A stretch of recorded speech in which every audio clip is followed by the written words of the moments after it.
Selamat pagi anak-anak. Kita bertemu kembali dalam materi selanjutnya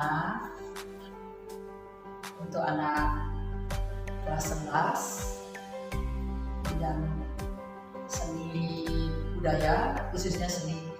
Sebelumnya mengucapkan Om Swastiastu, Assalamualaikum warahmatullahi wabarakatuh, salam sejahtera dan salam budaya. Semoga kita semua sehat ya. Anak-anak, hari ini Ibu akan lanjutkan materi yang lalu. Kita sudah membahas tentang menerapkan konsep dasar membuat tari kreasi, terus teknik dasar membuat tari kreasi, prosedurnya, langkah-langkahnya kita sudah pelajari pada yang lalu ya, pada bab 10. Sekarang Ibu akan membahas di sini bab 11 untuk bidang seni tari kelas 11, yaitu tentang menerapkan gerak tari kreasi yang sudah kita pelajari minggu lalu, yaitu tentang fungsi, teknik, bentuk dan jenis serta nilai-nilai estetik dari tari. Nah, jadi untuk mengingat sedikit, kalian bisa pelajari ya, kalian bisa buka pelajaran minggu lalu tentang konsep tari. Apa itu konsep tari? Yang terdiri dari tari tradisional dan tari kreasi baru. Nah, tari tradisional itu apa saja? Nah, kalian masih ingat ya, silakan buka pelajaran minggu lalu. Nah, di sini Ibu akan melanjutkan tentang menerapkan gerak tari kreasi yang sudah kalian tahapkan yang minggu lalu itu. Nah, setelah kalian membuat sudah menemukan konsep, sudah menemukan ide tari yang akan kalian buat, sudah kalian temukan teknik mencari gerak dasarnya, sudah kalian juga lakukan. Kalian cari ya dari gerak dasar, sudah ada contohnya ya waktu minggu lalu kalau nggak salah. Nah, jadi gerak dasarnya apa? Misalnya agempanan berubah menjadi gerakan tari kreasi. Sudah. Terus langkah selanjutnya tekniknya, prosedurnya apa? Eksplorasi, penjajakan tari dari tari dasar menjadi tari kreasi, selanjutnya improvisasi, evaluasi, dan selanjutnya membuat komposisi. Masih ingat kan? Nah, ya kalau itu sudah kalian ingat kembali, sekarang kita lanjutkan. Selanjutnya, setelah konsep itu kamu buat, sekarang fungsi tari yang kamu buat itu apa? Kalau kamu misalnya ngambil tari primitif misalnya, fungsinya lebih banyak kita bisa ambil untuk upacara misalnya. Upacara apa? Upacara untuk penyambutan, mengucapkan terima kasih kepada Tuhan ya, karena kita sudah terlewati dengan masa COVID misalnya begitu. Kita mengadakan upacara. Kita kan sudah mengalami COVID ya, corona itu ya, virus corona 19 kita sudah mengalaminya selama 2 tahun berturut-turut. Semoga di tahun sekarang semua itu sudah hilang ya, sudah semua kita hidup berdampingan sekarang dengan COVID. Kita tetap harus bisa menjaga diri. Nah, kita mengadakan syukuran dengan membuat suatu ciptaan tari ya, ada yang membuat lagu, ada yang membuat puisi ya, ada yang buat drama, temanya apa, idenya apa, konsepnya apa, tari upacara. Nah, itu kita ambil tentang COVID itu misalnya ya. Nah, itu fungsi tarinya kita sudah jelas. Tadi konsepnya tari tradisional primitif, bentuknya berarti gerakannya sederhana tapi kreasi. Nah, karena kita ngambil tari kreasi ya. Nah, terus fungsinya tadi untuk apa? Untuk upacara. Upacara itu bukan hanya upacara yang kalau di Bali upacara di pura, bukan itu saja, bisa upacara manusiaatnya, bisa riwayatnya dan sebagainya. Itu kita ambil tarian itu bentuknya upacara. Tapi upacara yang sudah berbentuk kreasi ya. Nah, itu selanjutnya. Terus setelah itu kita ambil fungsi simbol-simbolnya. Kita pelajari simbol. Simbol itu apa? Simbol itu style atau bentuk yang berupa suatu logo ya, suatu simbol, atau gerakan yang menyimpulkan. Misalnya kalau kayak gini, itu gerakan apa? Gerakan hormat ya. Kalau di Bali namanya panganjali ya. Nah, begini. Nah, atau misalnya simbol suatu bentuk, tangan misalnya. Kalau Kalau tari Bali kan biasanya begini. Nah itu kamu mau kalau kayak tari Jawa nyemplit begitu, itu semua ada simbolnya. Itu simbol gerak namanya. Nah kalau di dalam simbol yang lain itu misalnya baju tari. Nah baju tari kalau misalnya warnanya kuning itu simbolnya sebagai apa? Misalnya kebijaksanaan. Kalau hijau apa? Nah yang kayak gitu. Kalau merah apa? Oh, merah melambangkan berani dan sebagainya. Kalau putih suci. Nah itu simbol. Nah simbol itu bisa berupa dari untuk pakaian tari, ya bisa berupa simbol gerak. Itu kalian juga harus setelah kalian membuat gerak tari, kalian kan sudah terbentuk tadi, sudah terbentuk menjadi sebuah tarian. Kalian susun itu tadi tahapan prosedurnya itu sudah kalian susun. Sekarang tinggal membuat simbol-simbol gerak dan simbol-simbol berupa pakaian. Nah juga tata rias itu juga simbol, ya. Tata riasnya juga dibantu. Jadi untuk menciptakan satu karya seni itu didukung alat pendukungnya di samping gerak itu adalah gerak pokok. Jadi seni tari itu gerak bakunya adalah gerak tari. Nah, di samping gerak tari untuk mendukung menghidupkan gerak tari itu adalah ada iringan, ada make up, tata rias, ada tata busananya, ya. Nah itu simbol itu untuk mendukung simbol-simbol tadi. Nah setelah itu jenis tarinya itu bagaimana di sini? Nah jenis tarinya ada bentuk yang tari kelompok, ya, tari solo jenisnya, ya. Dan sana tadi kan fungsi sudah, sekarang jenisnya, jenis tari itu termasuk tarian apa kamu buat. Nah itu kalian harus jelaskan juga di sana. Nah yang terakhir itu jenis tari itu kalian bisa. Sekarang kalau kalian membuat tari yang saya katakan tadi, tari primitif, nah itu jenisnya sudah mulai ke kelompok. Nah ya, yang mana itu? Bagaimana untuk yang kelompok pria, ada nggak tari prianya?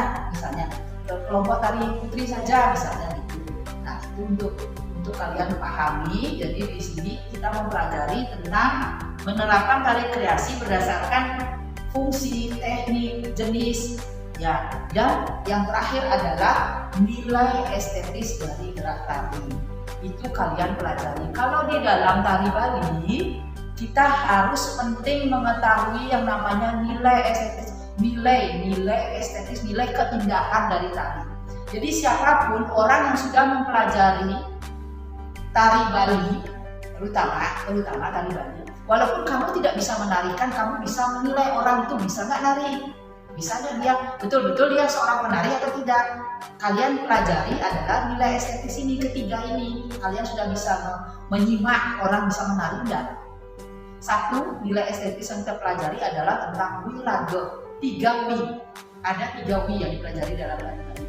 Satu, wiraga. Wiraga itu apa? Wiraga itu cara menilai gerak pokok. Nah misalnya kalau kayak agem, ya nanti kalian bisa lihat itu agem.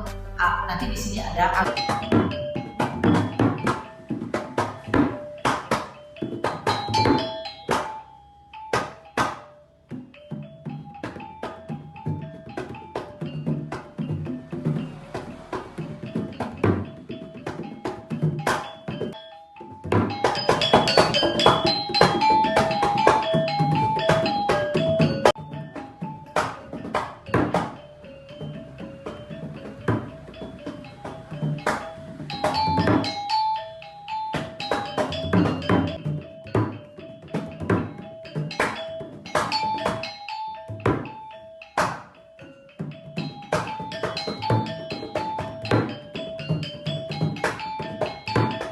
kanan yang kalian mungkin sudah lihat. Agem kanan pokok. Agem kanan pokok itu bagaimana hasilnya kalau Bali yang bagus? Kalau agem pria ada ukurannya, tangannya setinggi yang tangan kanan, setinggi mata, tangan kiri setinggi ini. Nah itu oh ini agem kanan pria, ini agem kanan putri. Nah kalian bisa melihat itu memang bisa dia pintar nari Bali. Nah, gerak pokoknya itu wiraganya dinilai bagus nggak itu, pakem-pakemnya atau aturan-aturan yang sudah ada di dalam tari Bali itu benar nggak dilakukan. Nah kamu bisa menilai walaupun kamu nggak bisa menari, ya. Nah itu kalian bisa menilai nilai estetis. Yang kedua, nilai estetis yang kedua adalah wirama. Wirama itu apa? Ayo, wirama itu keserasian, kesinambungan kesatuan antara gerak dan irama. Dia melakukan bergerak sesuai dengan iramanya. Nyambung nggak gerakan itu sama iramanya? Itu caranya, namanya itu dinamakan dengan wirama. Jadi kalian orang menari itu juga harus tahu cara wirama tepat ya. Antara kalau kita di Bali itu dinamis sekali antara musik dan tari, saling berkaitan. Kan ada yang musik mengatur tari, ada yang tari mengatur musik, ada yang musik dan tari saling mengatur. Nah misalnya apa? Kalau tari yang mengatur musik, misalnya contohnya kalau di Bali tari baris, ya tari baris, tari topeng gitu. Jadi penabuh itu nggak boleh lain-lain, karena nanti dia sewaktu-waktu penari itu memberikan kode. Nah sedangkan kalau itu namanya tari yang mengkoordinasi atau mengkoordinir musik, dia yang mengatur musik. Nah kalau musik yang mengatur tari, misalnya tarian lepas, misalnya tarian panjang ramo, tarian penyambutan yang lain pendek, ya tarian olek. Nah itu kenapa begitu? Karena semua musiknya sudah ada patokannya, habis A, B, habis B, C. Itu dia tidak boleh lupa. Dari A itu mungkin hanya berapa gerakan, dari itu langsung pindah ke B. Nah itu penari tidak boleh lupa. Kalau lupa dia kelihatan, karena penabuh tidak boleh berhenti, dia langsung terus berjalan. Nah itu tari yang mengatur musik. Nah kalau musik dan tari saling mengatur, ya bagaimana? Yo, kalian bisa simak ya, tari yang mengatur, saling mengatur. Misalnya contohnya tari arje itu ya, tari arje, terus tari topeng itu sama-sama mengatur. Kadang-kadang tarinya yang mengatur, kadang-kadang dia musiknya yang mengatur. Sudah tidak boleh harus kuncinya A tadi harus jalan, nanti di tengah B itu penari boleh mengatur. Nah itu tentang wirama, ada koordinasi dari ya.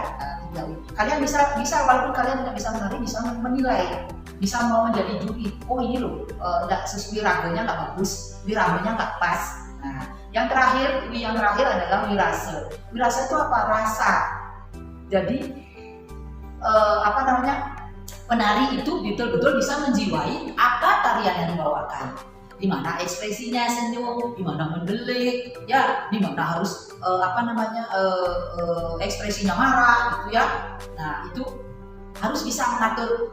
Di antara musik itu ada juga wirasenya musik itu. Kalau kalian sudah mendalami tarian itu, kalian bisa menjiwai, bisa mewirase, merasakan, oh di sini loh jiwa tari, di sini dia, supaya tarian itu kelihatan hidup.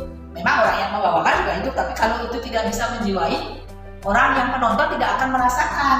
Nah, gimana caranya merasakan? Coba kalau kamu sudah bisa menjiwai, penonton itu akan melihat kamu pada saat menari. Waktu kamu mendelik, penonton otomatis ikut mendelik. Waktu kamu senyum, penonton tidak terasa ikut senyum. Nah, itu namanya antara penari dan penonton sudah ada, penarinya sudah pintar, dia mau wirase namanya. Ya anak-anak kalian, jadi harus ingat nilai estetis dalam tari Bali terutama harus kamu bisa pelajari itu. Wirage, wirama, wirase itu sangat penting sekali ya. Di dalam mencipta tari, di dalam menilai tari itu adalah yang sangat penting. Ya anak-anak, untuk kedepannya karena kalian sudah pelajari tadi yang minggu lalu tentang konsep membuat tari kreasi sudah bisa tahapannya, yang kedua kamu sudah bisa, saya mohon sekarang kamu untuk praktekkan ya, merangkai gerak itu dari konsep itu dulu mencari ya, dirangkai, terus terakhir ingat dirasa menjiwainya ya. Nah, kalau biasanya seorang pencipta tari, dia hanya bisa mencipta tari. Kalau tidak bisa membuat iringannya, itu biasanya dia memohon bantuan sama seorang koreografer, penabuh ya, untuk tradisionalnya. Jadi dia bisa mohon bantuan, tema saya gini, ide saya begini, konsep saya begini.